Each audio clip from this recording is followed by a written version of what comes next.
আমরা এসেছি ঈশ্বরদী উপজেলার পাবনা জেলার ঈশ্বরদী উপজেলার লক্ষ্মীকুণ্ডা ইউনিয়নের বরমপুর গ্রামে এবং এখানে এসেছি আমরা তন্ময় ডেইরি ফার্মে স্বত্বাধিকারী মোহাম্মদ আমিরুল ইসলাম ওনার খামারে এসেছি এবং আমাদের এখানে একটা ডেইরি পিজি রয়েছে।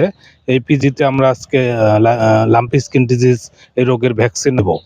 তো এখানে আমরা কথা বলবো মোহাম্মদ আমিরুল ইসলাম ডেইরি ফার্মের যে স্বত্বাধিকারী তার সাথে। আসসালামু আলাইকুম, আমি মোহাম্মদ আমিরুল ইসলাম। আমার খামারের নাম তন্ময় ডেইরি ফার্ম।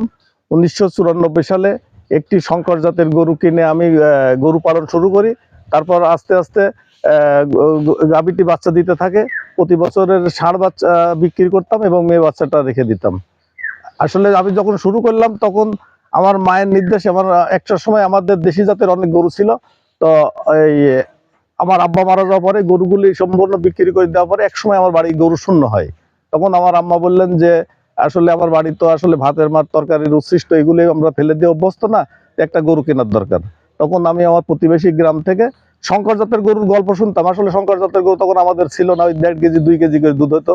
তখন আমার প্রতিবেশী গ্রাম থেকে 14,600 টাকা দিয়ে গরুটা কিনে গরু পালন শুরু করলাম।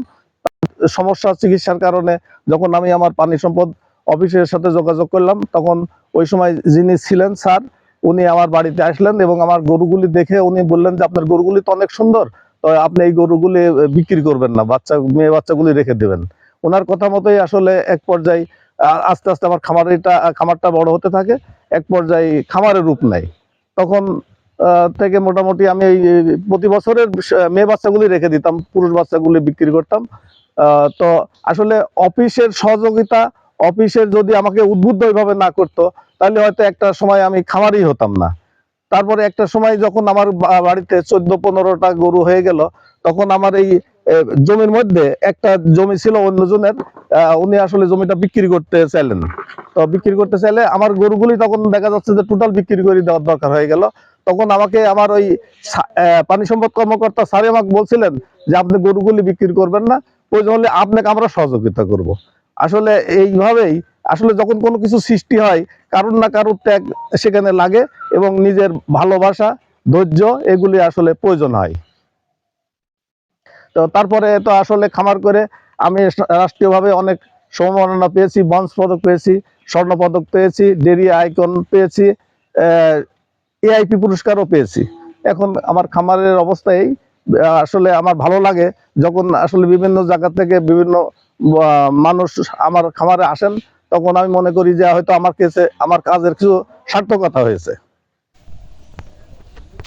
আমরা হচ্ছে ছোট অবস্থায় 3 মাস পর্যন্ত 90 দিন 95 দিন পর্যন্ত দুধ খাওয়াই, আর 10 মানে বডি ওয়েটের 10% দুধ, সেটাকে 3 ভাগে ভাগ করে।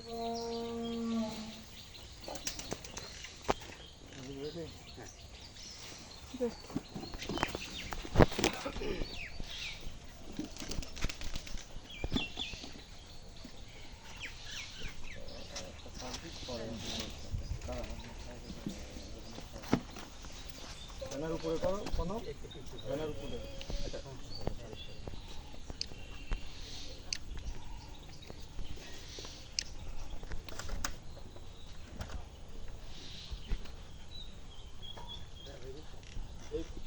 এই বাচ্চাটা হলো মায়ের দুধই বন্ধ হয়েছিল, রানিং অবস্থা, মানে দুধ চলমান অবস্থা না, দুধ চলমান অবস্থা, দুধ বন্ধ করতে পারি না, মানে একটানা দুধ হয়ে একটানা দুধ।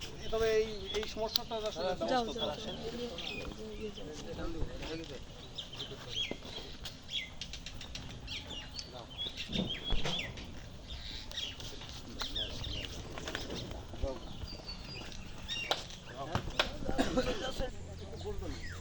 ঘুরে আসি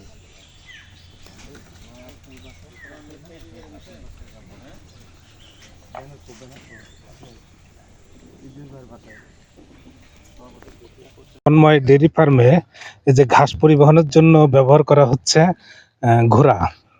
দর্শক দেখতে পাচ্ছেন এই যে ঘোড়া।